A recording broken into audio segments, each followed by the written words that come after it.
sucks. Hey! The Lost Art with Andrew Cox podcast. Marine Corps League and Till Valhalla Project Ambassador. Now streaming on all major podcast platforms. Thanks for tuning in to the podcast that's given a voice to our veterans. The Lost Art with Andrew Cox.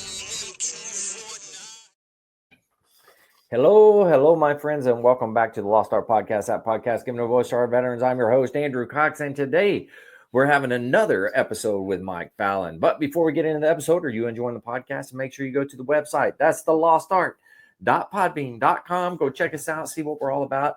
If there's any way you can help support us, it would be much appreciated. There's a couple ways that you can do that. You can become a patron with a monthly donation, or you can go in and purchase some merchandise. All that helps get, my cat is going crazy. All that helps get our veteran voices out for all to hear. All right. And the Till Valhalla Project, if you guys don't know anything about them, you need to go check those guys out. They do some incredible work. Even if you know of them, go to their website anyways. It's tillvalhallaproject.com. I am way off today. I'm going to have to edit this like it's cool. Holy moly. All right.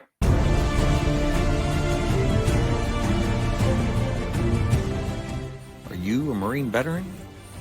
Are you missing that bond you had on active duty? Then I have a place for you. Join the only congressionally chartered Marine Corps Veteran Service Organization, the Marine Corps League. Get that brother and sisterhood back in your life. Become one of the fewer, the prouder, a Marine Corps League member.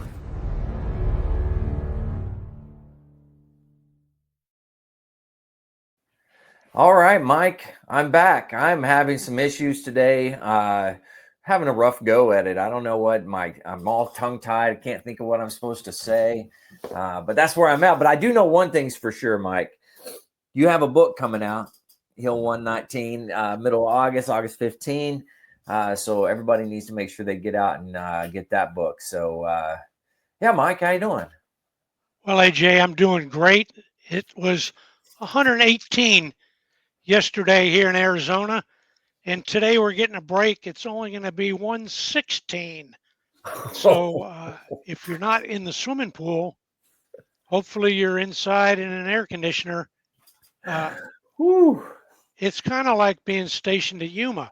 Yeah. You know, regular temps for the Marines and the mechanics that got to keep the jets going and the MV-22s going, and now the F-35's going down at Yuma. But they do have some new hangars, and so some of those hangars are air conditioned, but Yuma's still Yuma. It's going to be 118 down there today too. Yeah. Thank you for that's way too hot. I don't know. I appreciate it. AJ, thanks for the shout out on the book. Go to Amazon, pre-order it. It ships 15 August. Recon OP in Vietnam. So with that, we're ready to switch to a different war. Yeah. The first Gulf War. So you said you were going to tell another flag story. Okay, where I left off, it was 0800 was the ceasefire. I think it's 28 Feb, and 1st Battalion, 1st Marines is at the southern end of the western runway, Kuwait International Airport, and right. RCP is circled up around the radio rooms that run all the VHF radios up to the big airplanes coming in. So I had passed the word to the Sergeant Major to fly the American flag and the Marine Corps flag, a la Iwo Jima, right? So right. The lads got a 292, put the flag up there. And of course, about 9 o'clock in the Humvee, here comes the ADC, the Assistant Division Commander, Thomas Droughty, just a prince of a man and a real warrior. He stops for coffee and looks at the flag, and I say, "Yes, sir. It'll be down before you finish your coffee." And Schwarzkopf had the right policy. Uh, we were not there to occupy their country. We were not there to take over anything. And so there was a prohibition on flying the American flag, and it was the right decision. But when you have motivated Marines that have just put their life on the line, raising the flag for a few minutes, I personally thought was the right thing to do. As I said last episode, that picture made the front page of the New York Times and the Washington Post. Actually made General Gray happy. Nice. For a few minutes. The original Right. flag story that I was going to tell you was when we got to in country. Of course, we passed the word, and the word was no American flags to be flown. Right. And so we're up in our training area about 30 days, maybe 20 days before we're supposed to head north. And on the radio comes a call that we have been reported as bad boys because we're flying American flags in the 1st Battalion, 1st Marines area. And I got on the radio and said, don't appreciate that report. Please give me a grid coordinate and I will check it out personally. Well, they came back and they gave me a grid coordinate. So I jumped in the Humvee and we drove about 20 kilometers over to where Alpha Company, 1st Battalion, 1st Marines was loggered. And sure enough, on the big pole, 292 going up, there's a huge flag and there's no wind blowing. So it's just hanging straight down and it's white from what I can see. So we drive over and bail out. And I call the skipper over and say, how about having one of your lads pull that flag out and show me what it is and tell me the story? Yeah.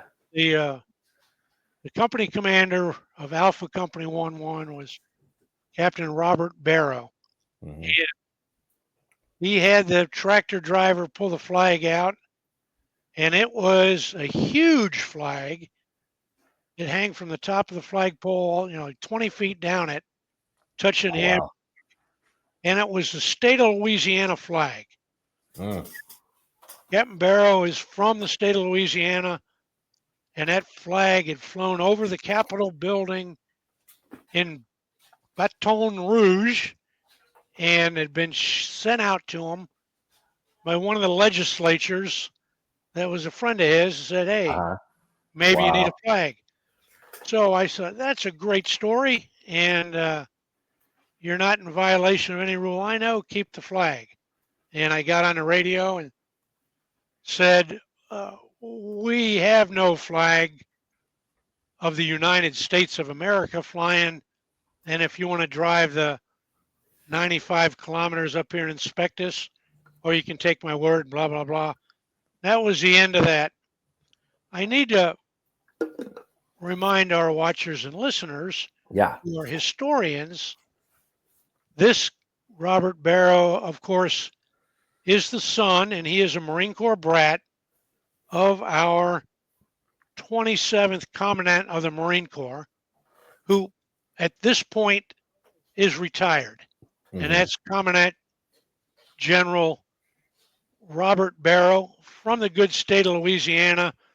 And he was Commandant from 1979 to 1983 and is one of the two Commandants, along with Lou Wilson, the Medal of Honor winner, that are credited with turning our Corps around from a quality perspective. And when everybody else was lowering standards, they raised the quality standards for a young lad to become a Marine, and they raised the training standards. Quality begets quality, and the Marine Corps institution rose on those decisions to a better quality and a better trained institution, and the people that followed got to demonstrate that under General Gray's competency in the first Gulf War, which we're talking about. Yeah. General Barrow didn't win, you don't win.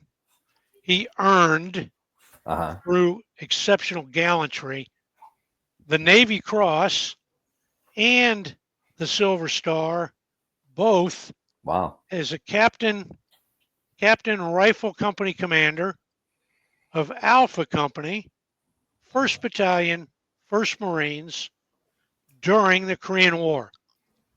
So pre-Desert Storm, when we're getting ready to be a MUSOC training battalion, we get a priority of personnel, and I had kind of called the amphibious warfare school and recruited, if you will, 5 hard-charging captains that graduated and joined the 1st Battalion, 1st Marines.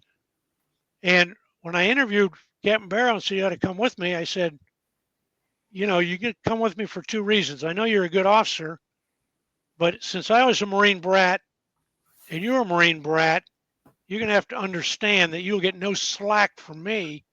You're going to have to earn every footstep. Right. And that's, of course, what he wanted to hear. And he told his monitor 1-1, all good infantry captains want to get to a Marine Expeditionary Unit and Special Operations capable at the time.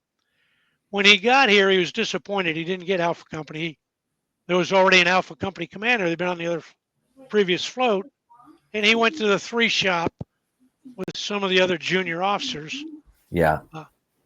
But between the time he joined and the time we got to Saudi Arabia, that company commander got one of the few, got a set of orders from Headquarters Marine Corps to independent duty, and was needed to go out to fill a hot fill, as they say in the manpower world, for an I&I captain for the rifle company as the I&I.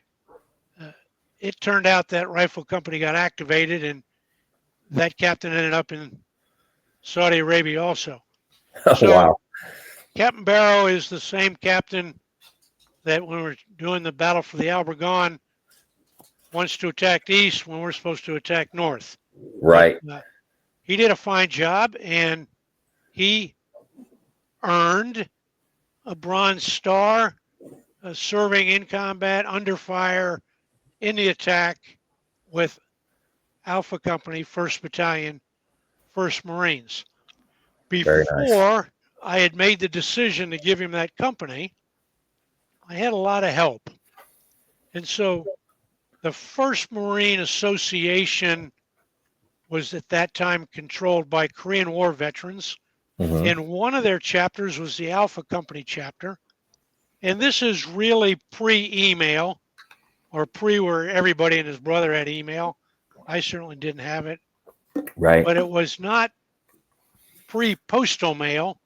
And that generation, as did I, grew up where a well-worded letter was something to be cherished, something that you wrote, tried to style, and something where you sent a message to somebody.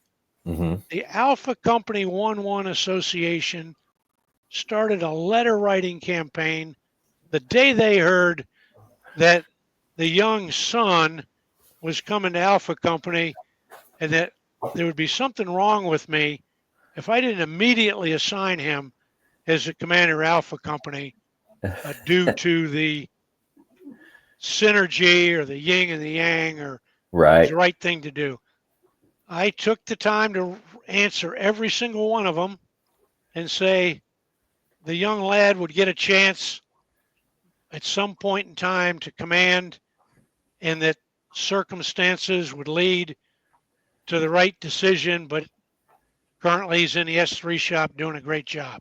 You know, a little deflection, but thank you for trying to tell me how to run my battalion.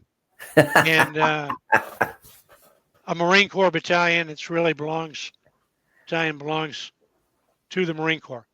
So besides not flying flags, one of the messages that came down, one of the very few, after the ceasefire and everybody started the retrograde, Right. had to deal with souvenirs.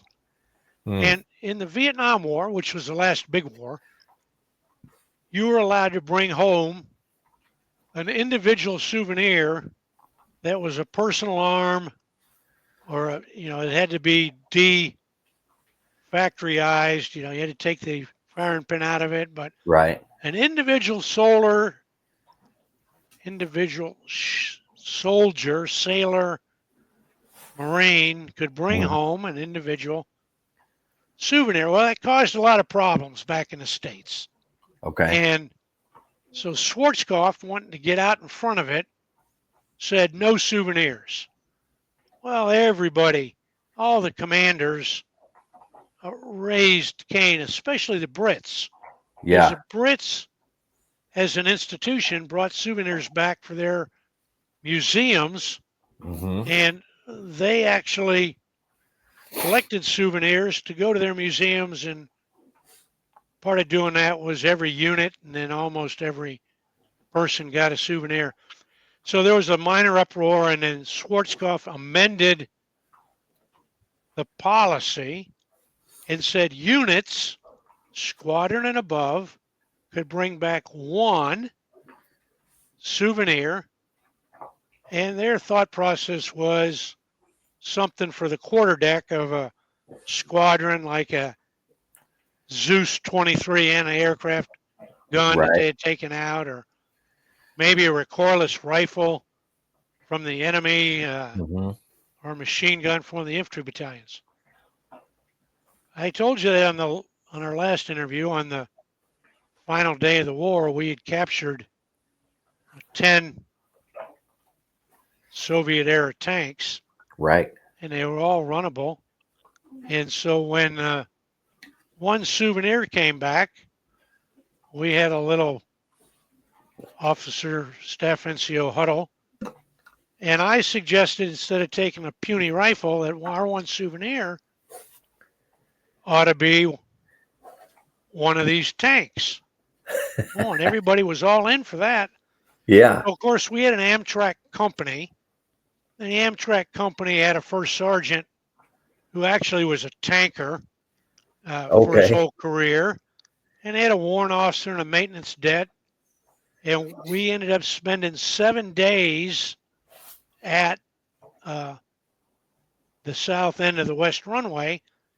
So I said to the team, you pick a first sergeant from tracks, you pick a prize team, just like when a pirate or a British merchant vessel flying the flag for the country of England and for one period of time for the United States, Yeah. you could claim prizes. You took your best lieutenant and you made him a prize captain. So I told the first sergeant he was the prize captain, and he pick a crew and they do maintenance on one tank. And then when we retrograded, we would take the tank with us. And so they did that, and they got 2 or 3 up and running pretty good. And so the last couple of days, we actually set up and had a couple of drag races, tank versus tank. Doesn't matter if you blow the engine, just got to keep one good one to go. Yeah. And so you had to submit by message what your prize was. So 1st Battalion, 1st Marines sent up to Regiment 1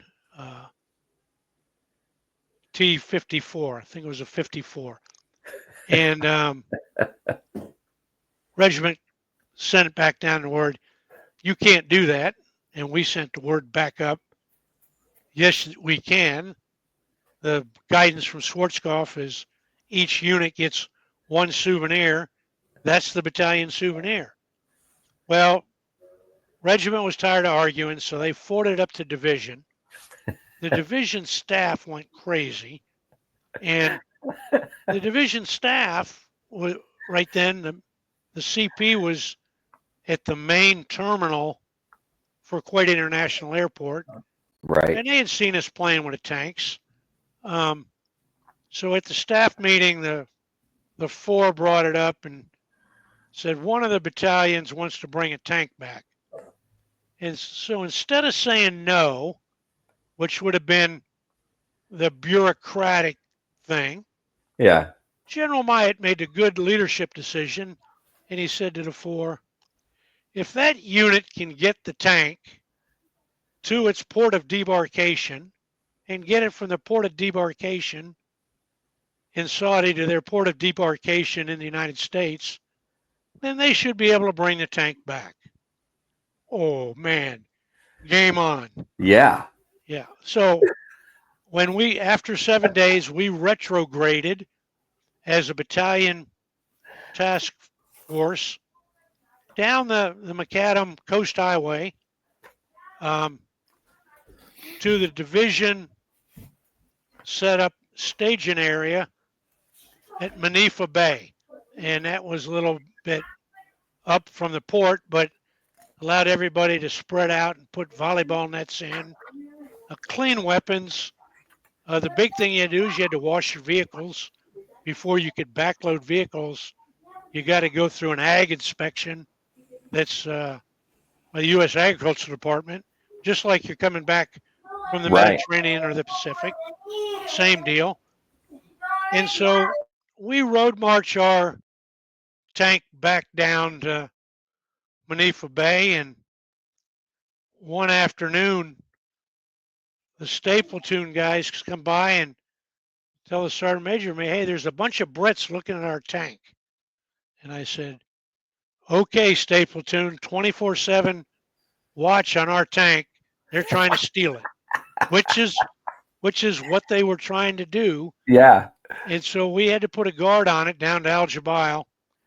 When we got to Al Jabail, I went out to the pier and visited the Black Fox himself, Colonel Jack Hawley, who was running the backlift, Right. former First Force Recon S3 Bravo Company Recon platoon commander in Vietnam. And I said, I have to update our backload.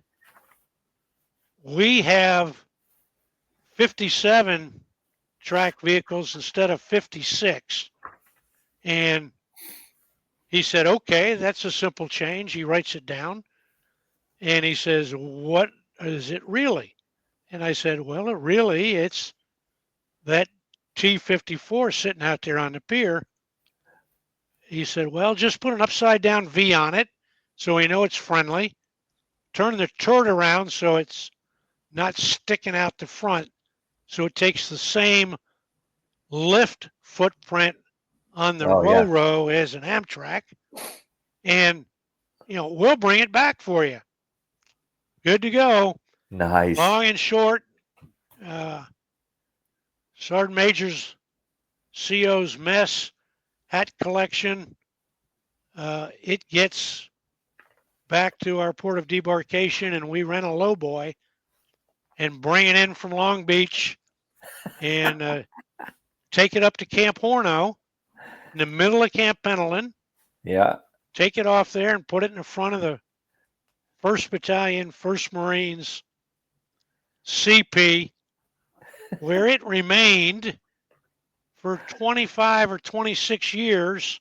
Oh, wow. And what we did was we cut a thing across the road there, the main road coming into Horno, up this draw, and we made it a range estimating course for shooting the law, light anti-armor weapon for Marines, 100 meters, 200 meters, 300 meters, put nice signs there.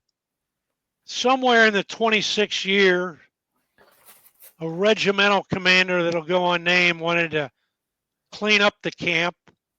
In front of 19, 1st Battalion, 9th Marines, was a big 152, I think I got that right, towed howitzer made by the Chinese. Okay. That had been captured in the Ashaw Valley in 1968 at the end of that campaign run by the 9th Marines by then Colonel Robert Barrow, and 1-9 Right. captured it, brought it home, and it sat out in front of their CP. On that sweep of what was deemed ugly relics with poor maintenance, instead of doing the proper maintenance, those souvenirs ended up in the museum at Camp Pendleton. And so Okay. there is now a rolling stock museum at Camp Pendleton where Rattlesnake Canyon dips down and hits Deleuze Road. Mm-hmm. It lacks money and funding, run by some good volunteers. Both those weapons are there in the storage lot, waiting to go through rehabilitation.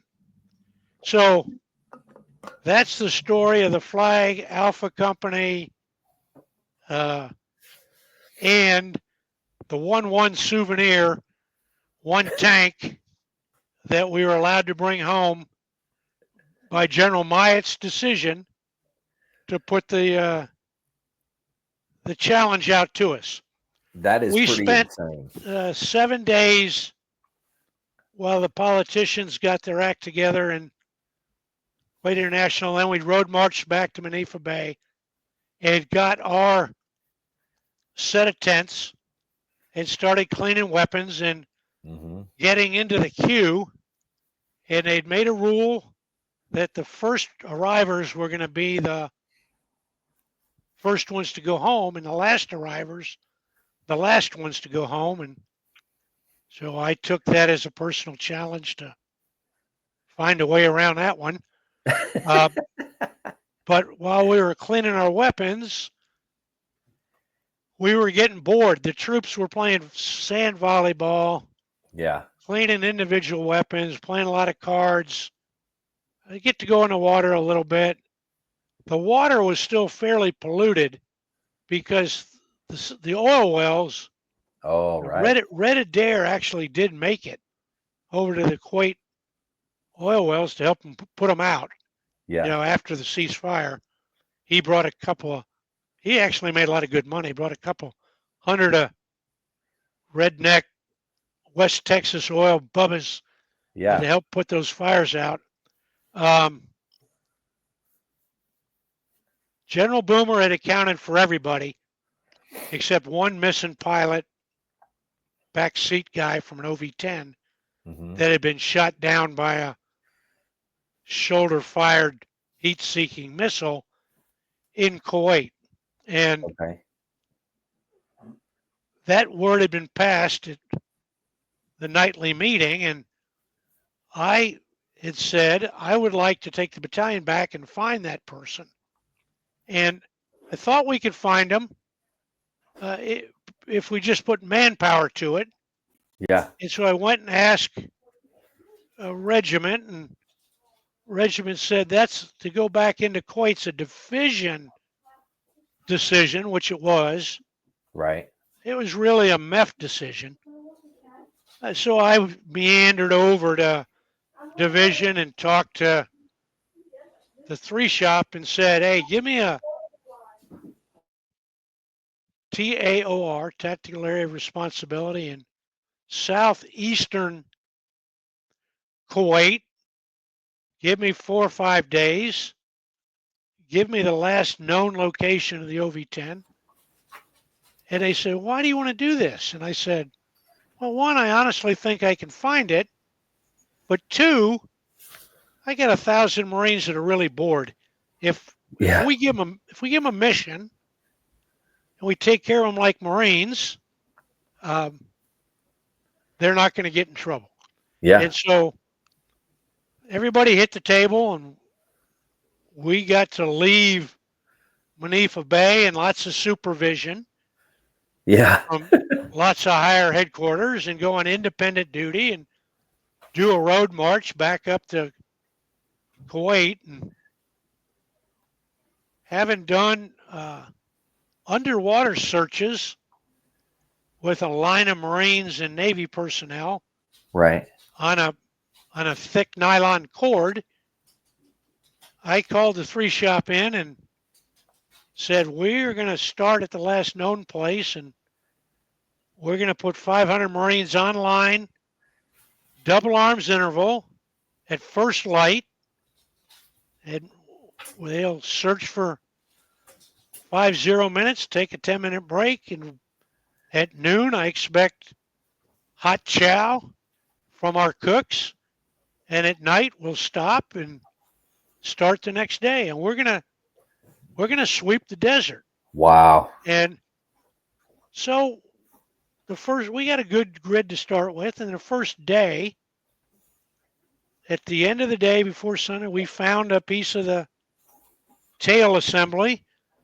Wow. for the Okay. OV-10, and we knew it had been hit by a missile and broke up. So now we had a compass heading, and the next morning we got up and we found all the scattered parts and Wow. no body. And we said we'll do it a third day, and we moved out from the nose of the aircraft mid-morning the third day, and what had been an old dugout tank emplacement that one of the Iraqi tanks had left and then turned into a trash pit that was about 3 feet deep.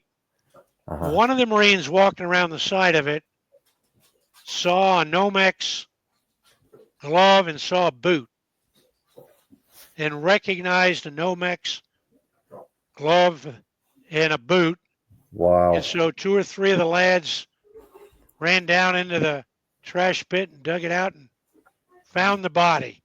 So we put it in a standard body bag and called in the grid coordinates to division, who called MEF, and it only took the wing about 45 minutes, and the air officers got an LZ set up, and here comes a 46, and CH-46 came in and extracted the body and took him down to the morgue in Al Jubail and for identification. Right. And we thought we had the right guy, but they had to go on more than it was a bloated body, but their flight suit. And anyway, we felt good about it. It made General Boomer's day. It probably made his week because he could account for all his Marines and sailors 100% accounted for. Mm-hmm. And that's hard to do in war. Yeah, absolutely. It doesn't happen in very many wars where there's high casualty rates. Mm-hmm. But in the Gulf War with low casualty rates, killed and wounded, and higher technology and a desire, the Marine Corps accounted for 100%. Wow. I can say that we're still searching for bodies from the Vietnam War. Mm-hmm. There's still a DOD agency that has that task, right, and actively works with the Vietnamese government to try to find bodies of missing in action from Vietnam, Laos, and Cambodia. There's been recent criticism that they pay too much money for clues. I'm going to stay out of that controversy and say for the last 30 years, that organization that was at first Joint Task Force Full Accounting mm-hmm. and now has a longer name, I can't remember, DOD Full Body Recovery or something. They got the world-class morgue and forensic evidence laboratory there in Honolulu. Okay. That got set up by Senator Inouye. So it's a federal facility. So one MEF accounts for all their people.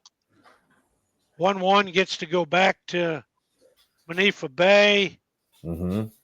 Somebody looks at the future MUSOC calendar. to get a battalion ready to chop to the MEU takes 1 year. You start at E365. Right. You chop to the MEU at E180 before you go on float. Mm-hmm. We looked at the 2-year calendar, and we were halfway through the E365 prep year. Our 6 months had been Saudi Arabian Desert Storm, but Right. we had to get back to training to make the chop line in about 6 months to our Wow. MEU headquarters. Yeah. And so an exception was made, and in early April, we got to get on commercial aircraft and fly from the great kingdom of Saudi Arabia. We got on a couple of charter 747s. Nice. We flew nonstop to Shannon, Ireland, and that's a big international airport there, Right. right before the Atlantic starts. Mm-hmm. And refueled. The lads got off, had to stay in a hangar, stretch their legs. It's in the middle of the night. Came back, and for some reason, we had to stop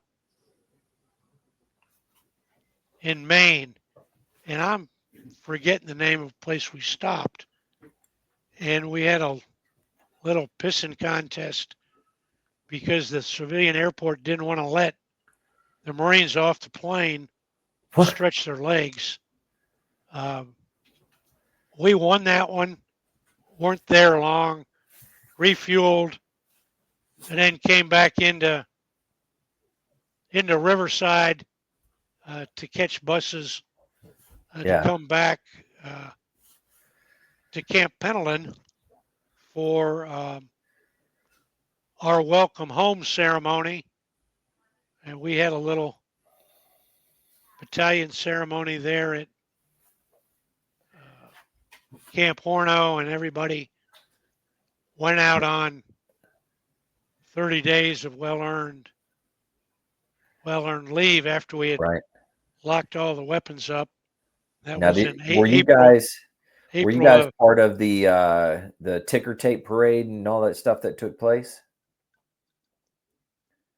I know that they had those in Oceanside for sure, but well, I got to tell you that after Vietnam there were no ticker tape parades, right. and after Vietnam, after the first year, units came home as units and deployed units, but Mm-hmm. when we had shifted to the individual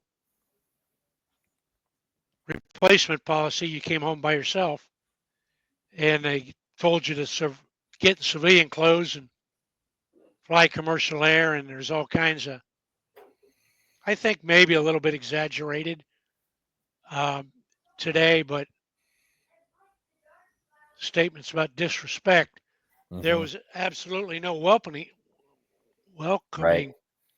ceremony except for the close family. The country opened their arms to the military, and I think every town, every city in the country had a parade. Mm-hmm. And so the military, through the military chain of command, started divvying up what units and what locations supported what parade. And a lot of it had to do with presence. If your unit was home based in Texas, you're going to be covering Texas parades, right? Because it's cost money. So the 1st Battalion, 1st Marine, we did not participate in the Oceanside parade. I believe we were on a full leave at the time. I know that the 1st Division had a representation. Right. What happened is business went on, and these parades dragged almost into a season of 4.5 or 5 months during the spring to early summer. Yeah. It it got to be representation, which is Mhm. good because most of the people representing had been to Desert Shield or Desert Storm. Right. We got tagged to do our battalion got the one parade the battalion did was the city of San Diego, Okay. and we got bussed down there, and it was a parade that started. It wasn't there then, but it started over about where Pepco Park is Hmm. in San Diego, and it got on Broadway. It came Okay. down to the turn and then came up that broad street Hmm. um, next to the harbor and, ended about where Lindbergh Field's runway is. And we got to march as a battalion Wow. in our chocolate chips. The streets was lined 3 deep, shoulder to shoulder everywhere. There was ticker tape coming out of the buildings Hmm. before we made the turn, and then the naval warehouses.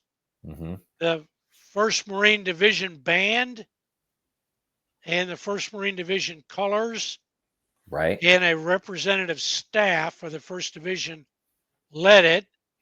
And then I think the regimental staff, which was Papa Bear, then our battalion staff, and then Marines of the battalion. And we stayed together. We were getting ready to go back out on deployment. Hmm. So I want to say we were 800 plus strong Oh my gosh. for that parade. And That's impressive. at 11 o'clock in the morning, uh, we sounded Liberty Hmm. and we set up military buses that left at 1 o'clock, 3 o'clock, and I may miss this, 5 o'clock, and I think 7 o'clock at night Okay.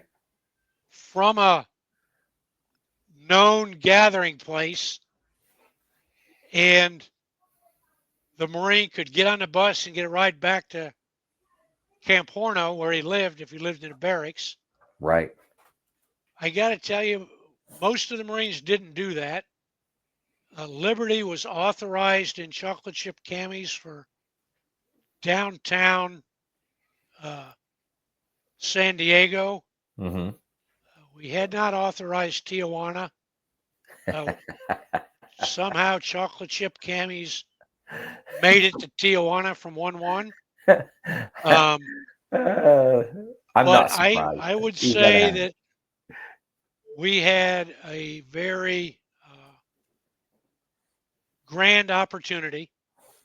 Um, while we're on parades, of course, the Marine Corps got to put representative units into the Washington, D.C. parade Right. and Yeah. then into the parade in New York City. Hmm. I had the New York City parade, I want to say was in May of 90. And Okay. I had just given up command of the battalion uh, against my wishes very early. Didn't have the battalion for a full year. But as the general officer said, Fallon, you took him to war. Uh, you did good. We got to reward people that worked hard. The headquarters battalion commander Uh-huh.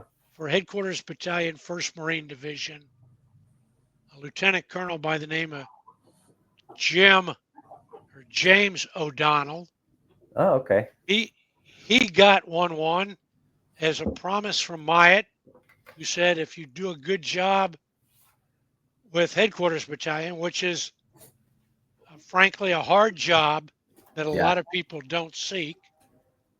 And of course, he already knew Charlie Company pretty well Mm-hmm. because Captain Balzer, the Charlie Company commander, had worked for him for 4.5 months there in the desert.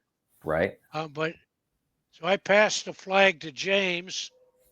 In that interim, I got tapped only because I was available to and had previously been the Division G2.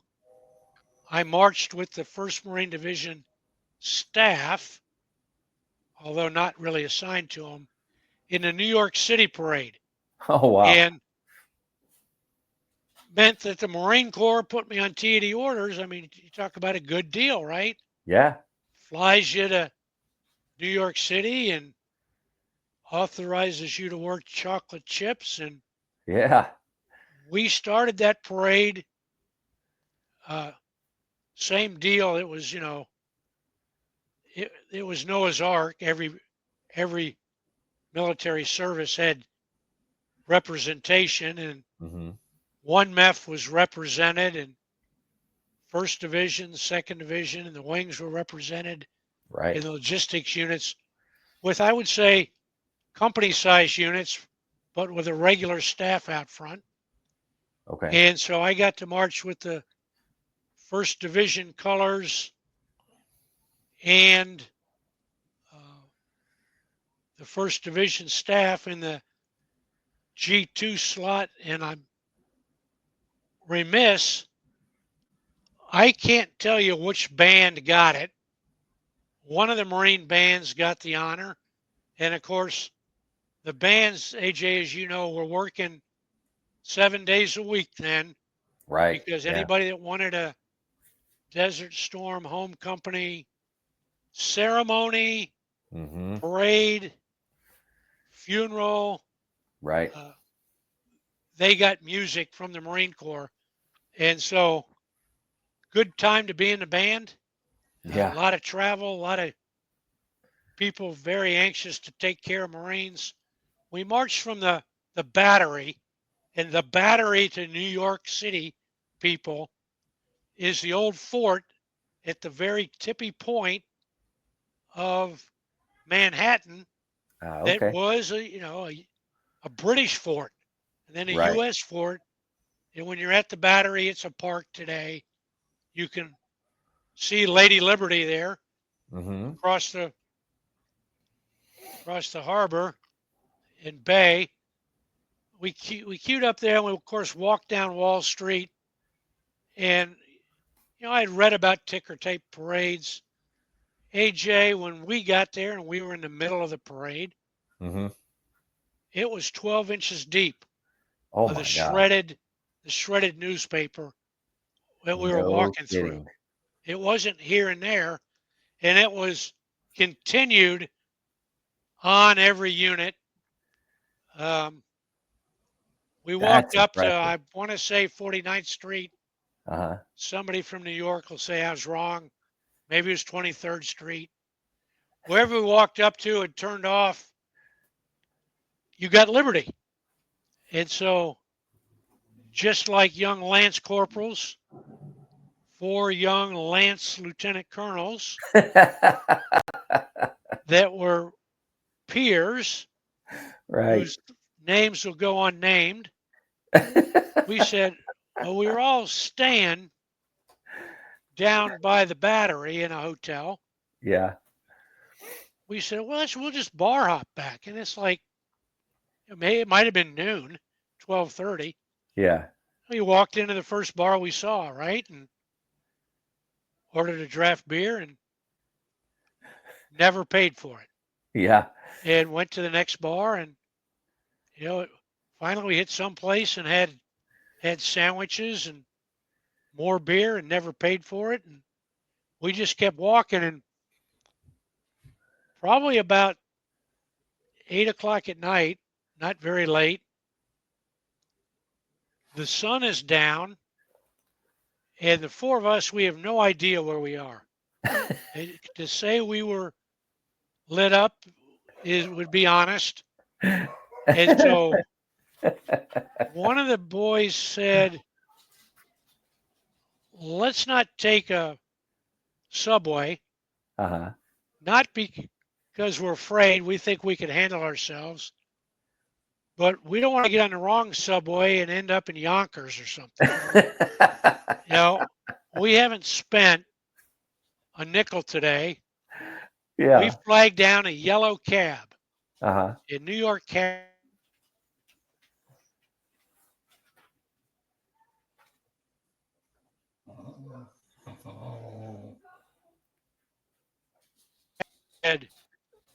We were buffering, so I stopped. We rolled the Okay. window down and we said, it's either 4 in the back or 3 in the back and 1 up front. And we're going down to the Battery. Will you take us? And he looked at us and said, I'll take you Marines anywhere you want to go. Pile in. He takes us down to the Battery. We get out. And we're all standing in the middle of the street saying thanks to the cab driver. And we're all opening up our wallets, digging in. You know, and we all think this is going to be $200 to $300 or something. Yeah. And this New York cabbie says, Marines, ride's on me. Thank you for what you did. Very nice. So That's that awesome. was our welcome home. That type of treatment did not happen in any city after Vietnam. The Desert Storm vets got treated like real veterans. I wasn't there after World War II. Right. You know, we read about it, see that sailor that's trying to kiss every woman in Yeah. Times Square, and a great photo gets taken of him giving it to the lady, the Yeah. nice rocker move you do at the end of a Texas swing dance. You always swing your lady down, give her Yeah. the big dip after Uh-huh. Texas swing dance. That sailor looked like he was from West Texas. If he wasn't, he was acting like he was from West Texas. Anyway, what do you want to talk about? Well, I don't know. From there, so you finished 1-1, and then what was the plan for you after? Like, where were you going next? Well, you know, if anybody's listened so far to your tapes, you've been very nice yourself to listen.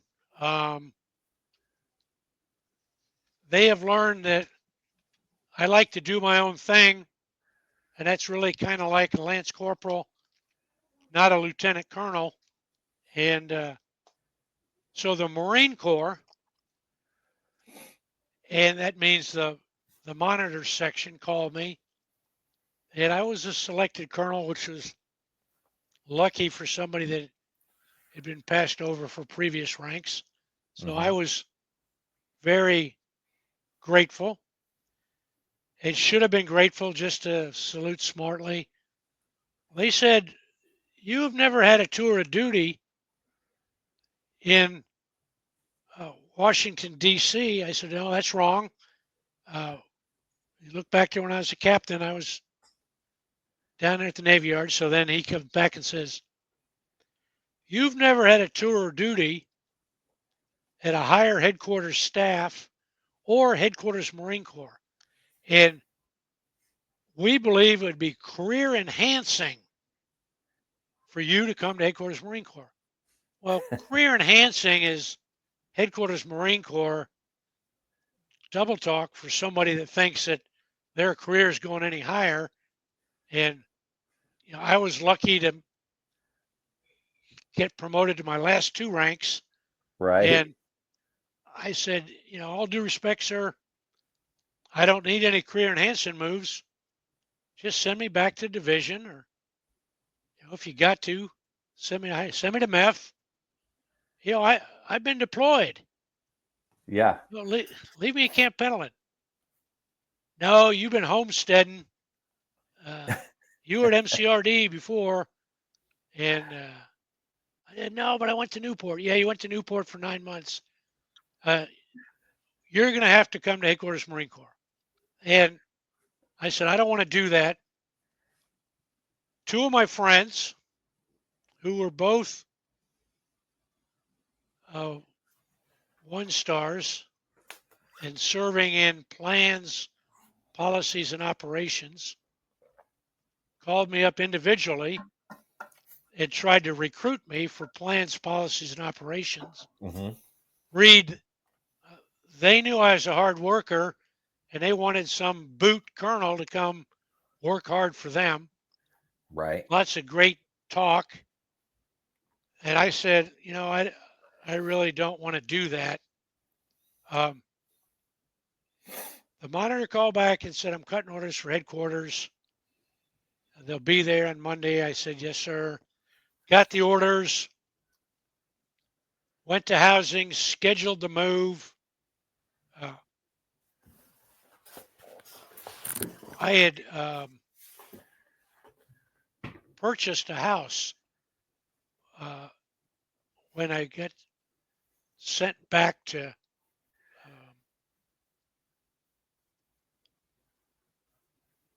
You're Camp talking about, Pendleton yeah.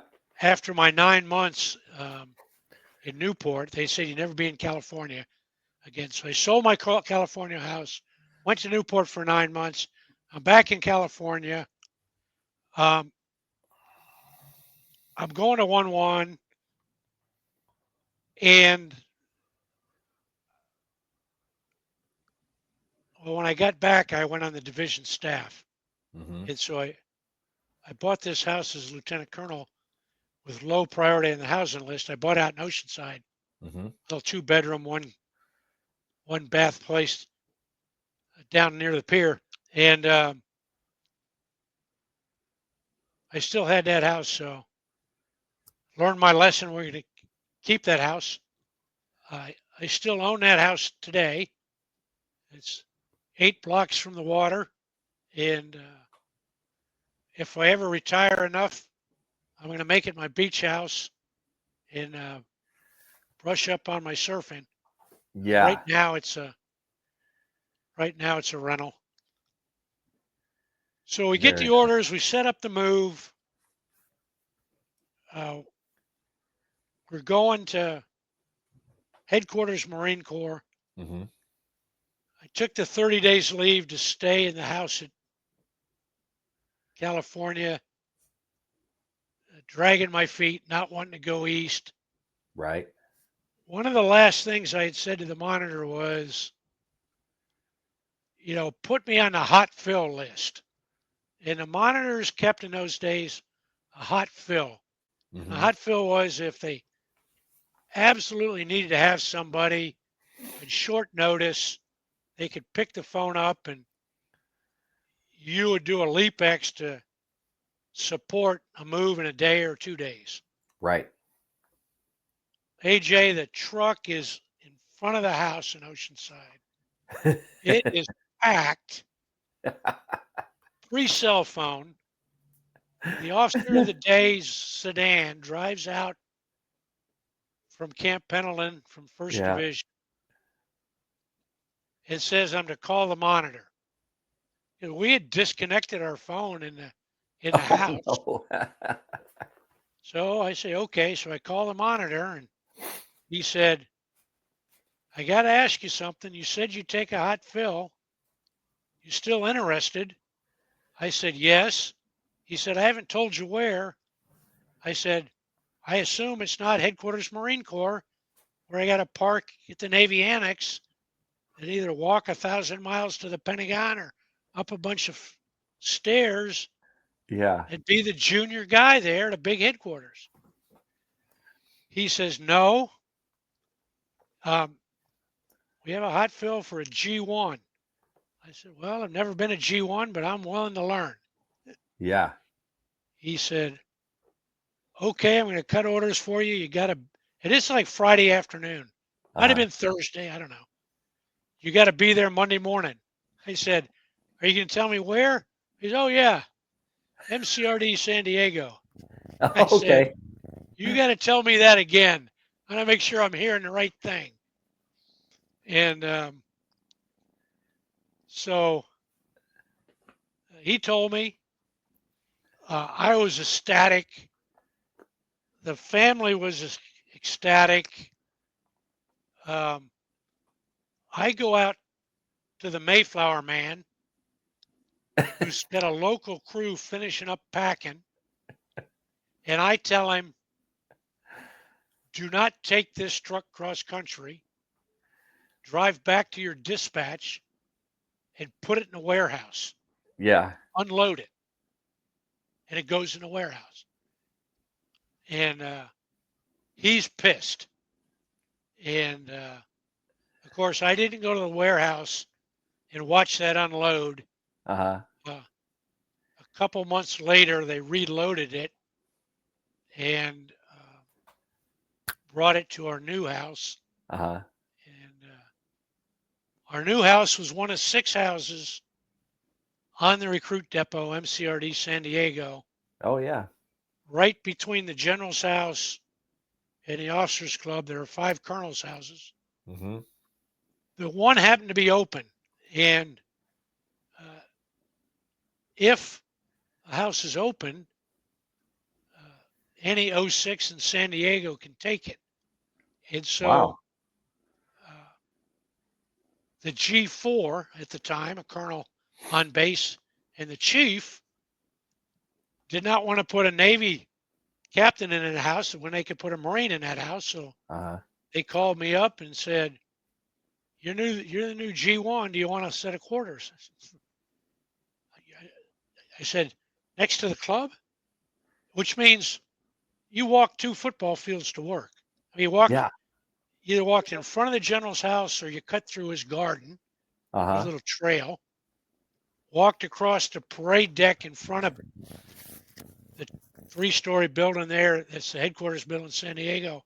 With the flag was on the grinder side of MCRD, but the front of the building, that's building 31. It's yellow stucco with Yeah. red roof. You get to walk across the little parade deck there. There was the general's parade deck. G1 had a nice office upstairs. And so the 2 1-stars called and said, you ruined your career. I said, thank you very much. I'll take the ruined career. I'm restationed back at MCRD San Diego. I get to PT at lunchtime every day. Yeah. I don't know jack squat about being a G1. I told you the last interview, I hated paperwork. Sometimes the good Lord looks at fools.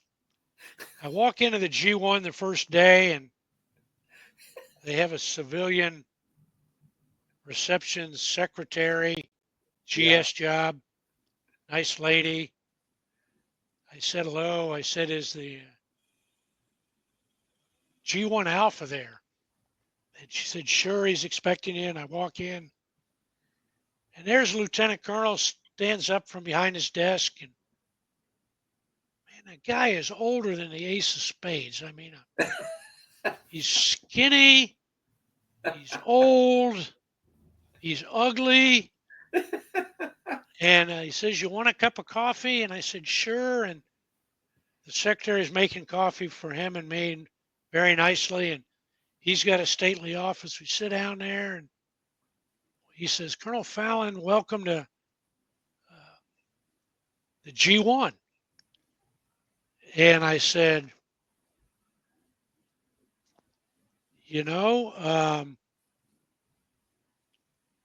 Colonel, you got to help me. I think we know each other, but I'm not remembering it, right? And of course, he had done his homework. And of course, we knew each other. Yeah. And the last time I had seen him, he had been the admin chief as a sergeant in 1970 for First Force Recon. Okay. And the reason he was the admin chief was 6 months prior to that as a team leader, which is the preeminent job for a Force Recon enlisted Marine sergeant. Right. He had taken a 30 caliber machine gun round through the chest, Oh, wow. pierced his lung, missed his heart, exited his back. So he's the admin chief there after 6 months of recovery. And long, short story, he becomes an admin guy. He becomes a limited duty officer administrator and stayed in. And he's in his last job, but he knows everybody and his brother. His name is Scanlon, Don Scanlon. Okay. Really class act Marine. So I said, Don, I don't know anything about being a one and the complexities, and there must be a lot. I said, I know the recruit training side. Mm-hmm. He says, good, because I don't really understand that side. He said, how about this? The chief has a meeting every morning at 8 o'clock, and it's a pain in the ass. And then that's the general's meeting every Friday morning. Yeah. And it's a pain in the ass. I said, you're the G1. You go to all meetings.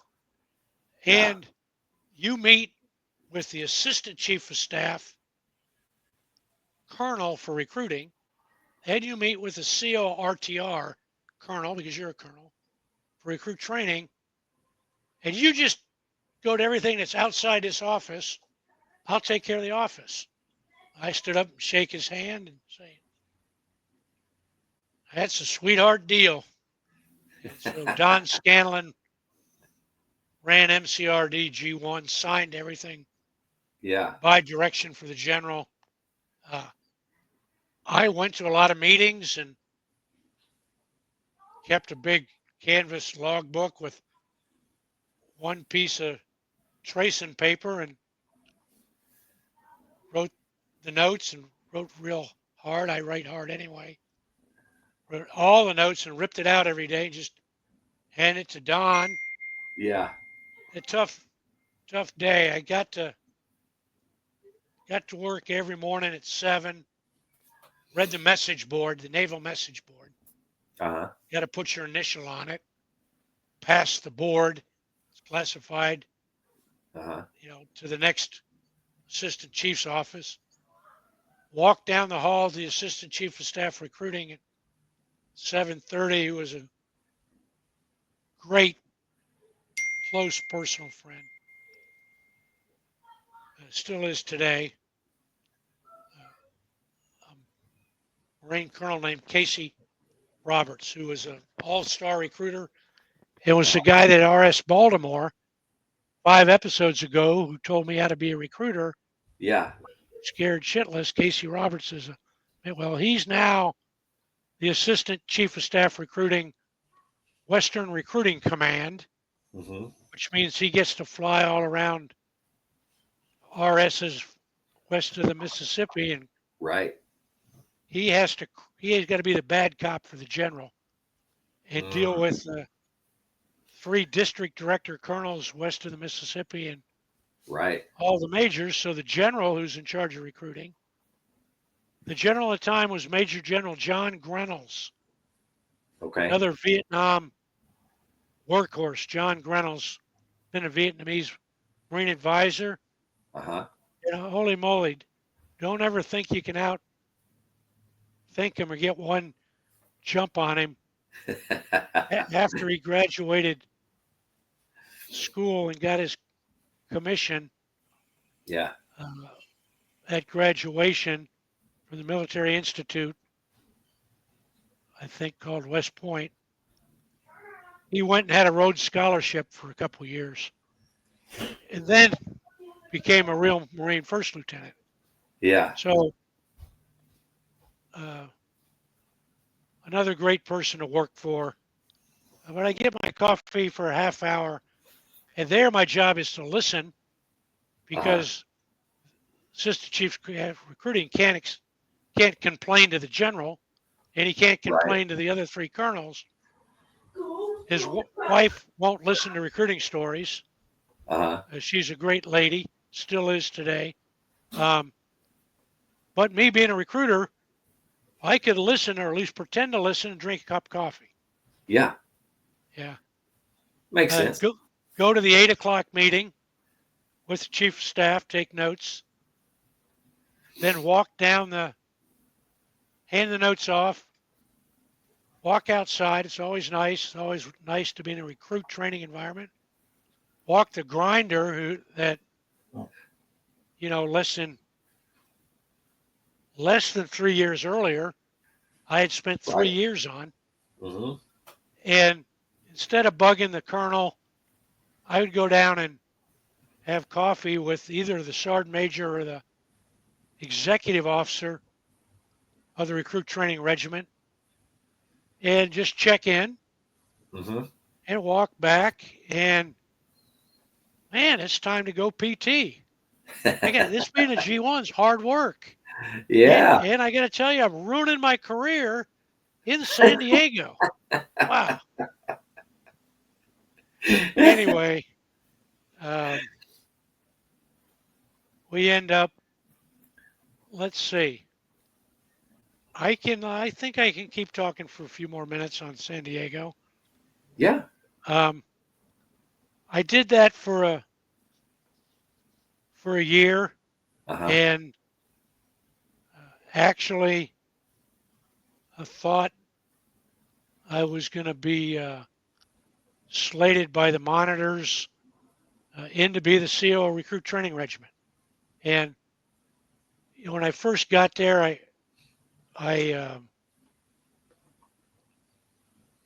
in my small mind, I wanted to go to Camp Pendleton.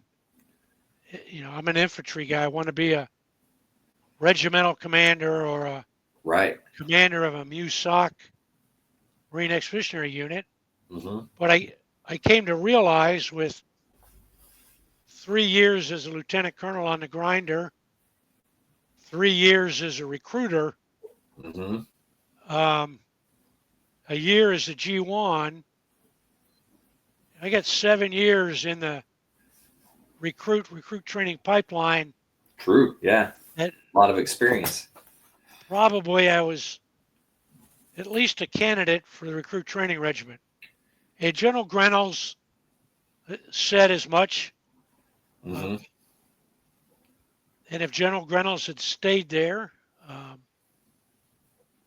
that probably would have happened. General Grenells turned down his 3rd star and went and took over a military academy in Virginia, out in Front Royal, for like a year and a half, high school, prep school that needed to raise money, turn it, get back on its feet, which he did. And then the Citadel down there in beautiful Charleston, South Carolina, was having issues with women in the troops and trying to be in the Corps of Cadets and leadership issues. And so they recruited a Marine, not an Army officer, to come down and put it back on a right keel. And he did that. He was replaced at MCRD by Major General John Studds. He came in from, I believe, Okinawa. That or headquarters. Might have been headquarters. He had a different vision. And the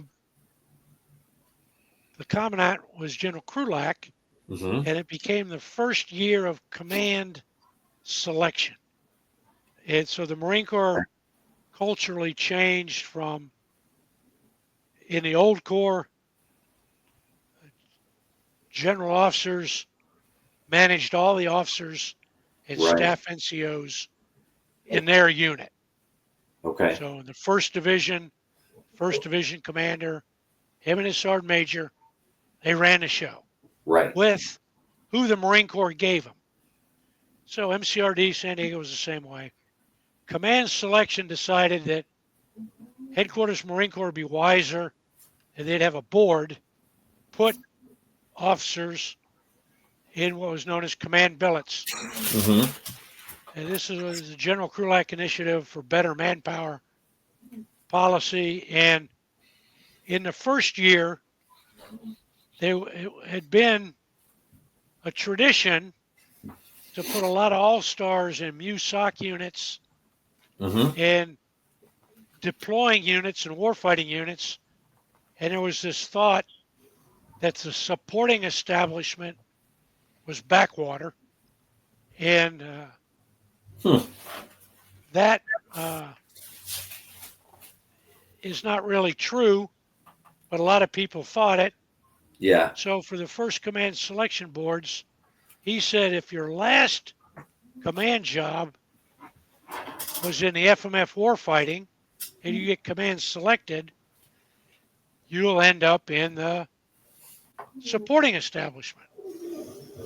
Well, that confirmed I wasn't going anywhere. Mm-hmm. My best shot would be RTR, and this is too much about me. I came out on the list, Yeah. and in the first year, the other generals had a say. And General Studs had another colonel that he desired to be the RTR commander. Right. And he had another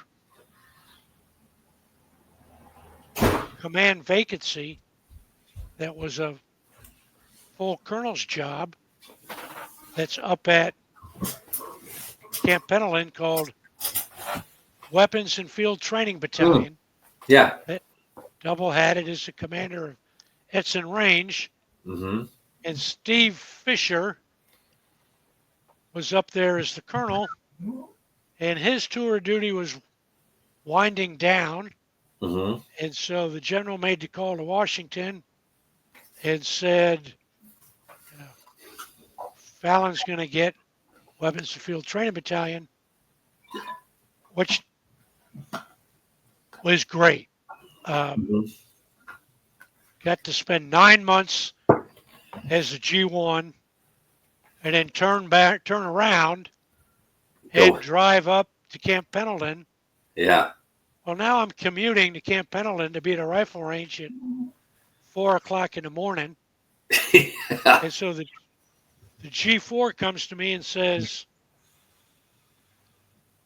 we really like to have the regimental commander live on the base. Because if something goes wrong, we can get to him. And I said, yeah, I was living on base, ready to do that for you. The G4 laughs and he said, how about you move up to Camp Pendleton, give the new regimental commander your house? I said, if you cut PCS orders, I don't have the power Yeah. to do that. It's 9 months. You got to get a waiver at headquarters. And if you tell them I'm a commander and I go to the front of the colonel's list for quarters, because I can't afford, my house was rented. Right. I Yeah. can't afford to kick a guy out, jump in my house, then get out. So he goes, I'll make that happen. And so I had to tell the family after 1 year in school in San Diego, which my daughter at the time was walking to, we're going to go to Camp Pendleton. We got a nice set of quarters in the 17 area. I did a change of command less than a year after I'd given up 1-1 and one camp down in the 32 area at Edson Range. Right. And so at Edson Range, I got to be the 32 area commander and work for the commanding general of the Marine Corps base. Mm-hmm. And I got had 32 area there, had Edson Range. Right. It had about 5 miles of beach. It had McTissa Mm-hmm. as a tenant unit because at McTissa, yes, ladies, that's an acronym. That stands for Marine Corps Tactical Systems Support Test Agency. I mixed up the letters. And it, of course, is behind that double chain link fence with the big radars on the Yeah. other side of the tomato patch, commanded by an acquisition Marine colonel whose office overlooks the Pacific, 60 to 100 feet above the water. But they didn't have any barracks or Right. mess hall for their Marines. So McTissa maintained a barracks and mess hall across the interstate railroad track over Mm-hmm. the bridge in the 32 area.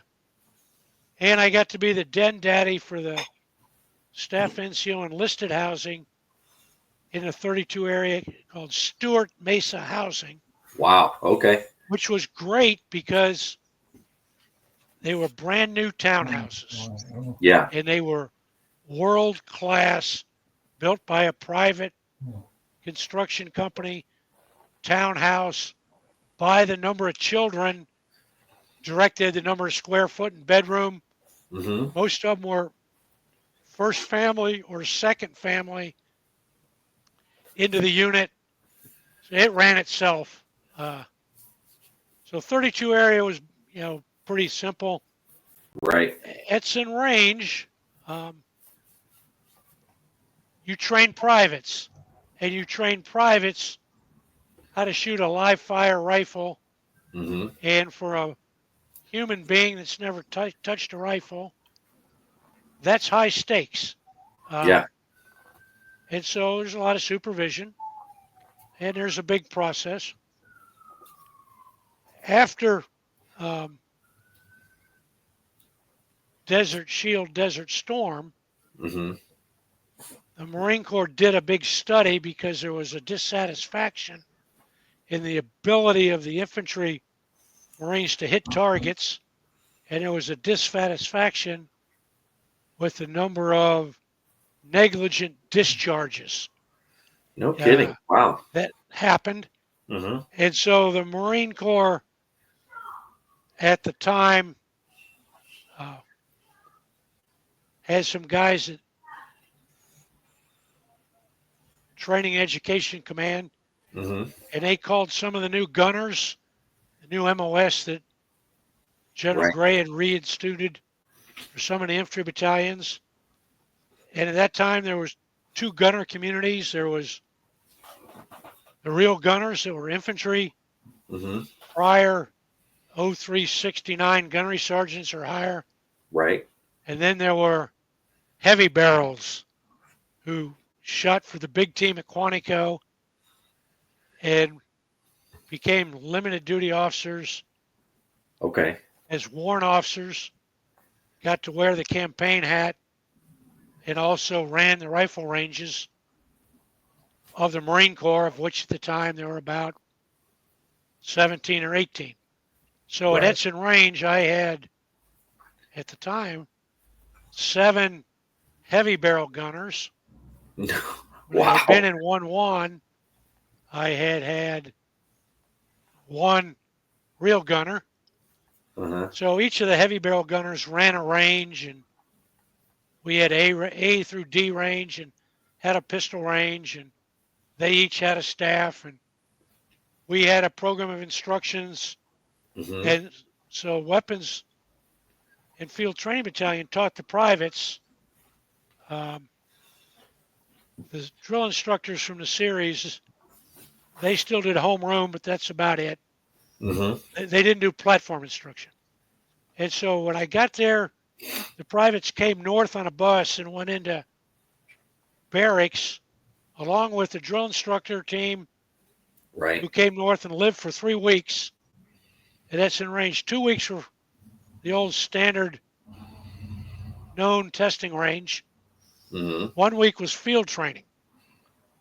And there was dissatisfaction. So after the war, this big study group studied everything. And one of the recommendations was to add another week or another 5 days of training to recruit training to do what's called field firing after the recruited qualified with his service rifle Right. on the known distance range, spend another 5 days shooting live fire, moving targets. Mm-hmm. That became true. The commandant said, do it. Mm-hmm. It meant that recruit training got a week longer, which Mm-hmm. meant longer than, still way longer than every other boot camp. I think by Right. now that was the 14th week. And it meant it's more expensive for the Marine Corps. I got the privilege of help instituting it, doing the dry runs, and Mm-hmm. trying to get the safety procedures down on how we have lane safety people. On basically, it was a 1v1. I think we got to 1v2, where we had a marksmanship trainer or a drill instructor, Mm-hmm. usually one of each, walking behind two privates. Is that they were walking straight together online in a pretend squad, Yeah. shooting at targets in front of them. I went to work every morning at 4, went to the mess hall and got a cup of coffee and watched the privates hit the head by their series time and have their 20 minutes to eat. You want rounds downrange at first light, Mm-hmm. so you can be under a shaded structure by at least 1400, because the Right. privates got to clean their weapons, right? Mm-hmm. And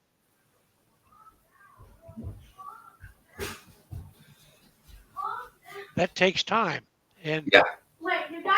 also want to take a look at watching what's going on. We wanted to institute a better way for negligent discharges. So we brought in some people from the LAPD and we talked to some of the special operators Mm-hmm. who all used a system of putting their finger straight and their thumb off the side of the weapon as a way to align your weapon when you shoot and always carry it, which meant you had to take a 3-step move before you could shoot. You had to Right. think, 1, take your thumb, take it off safe. 2, take your trigger finger off the side of the weapon on the trigger, Right. and then you could engage, which meant in theory you had to think about what you're aiming and shooting at. Mm-hmm. And we had some trouble instituting it until a wise sergeant major came to me and said, you know, if we teach it at drill instructor school and then we make it something where the DIs can drop a recruit for not doing this, by the time they get to Edson range, which will be in about the 9th or 10th week, Mm-hmm. they'll have that muscle memory. Yeah. So we instituted a drill instructor school. We established it, and the negligent discharges went from on the west of the Mississippi for the recruiting region and reserves and active duty Mm-hmm. from about 12 a year to 0. Oh East wow. of the Mississippi stayed at 12 a year for another year until they got ordered by MR and the commandant Yeah. to go like this. I had a great 2 years there. Finished up. I mean, who doesn't like to wear cami utilities, Yeah. work out at noon where you can run on the beach of the Pacific, Right. come back, put your camis on, walk around and observe recruits getting trained, and get off before the sun goes down. Yeah. So, AJ, that's a good time for me to finish. It's mid 90s, 93 or 4 now, 94. Okay. And Yeah, that sounds good. why don't we call that a day with me ending up at Field and Weapons Training Battalion, where I spent 2 years. All right. Well, that's fantastic. Mike, thanks again for doing this. I really enjoy listening to your story and all the history behind it. So thanks for, if anything, just for me. So thanks. But no, your episodes are doing fantastic, by the way. I got one guy to listen, and if sometime in the future, one future Marine or one Marine looks and remembers to keep their fingers straight, then we're all doing good. That's right. Thanks for listening, AJ. All right. All right. To all the listeners out there, if you're struggling, need help, anything like that, don't forget the VA has some great resources. You can always dial 988, press option 1. You can always text 838-255, or you can go to veteranscrisisline.net and click on the chat icon. Any of those options will put you in contact with somebody that can help you out. But remember, one veteran life lost is one too many. I care about you. Mike cares about you. The whole veteran community cares about you. So please reach out for help. And if you're out there, you're not struggling, reach out to the buddies you served with, ask them how they're doing. And if they need that helping hand, please give it to them. All right, Mike, one last time. Thank you very much to all the listeners. Stay motivated. Change your socks. Government say make a million.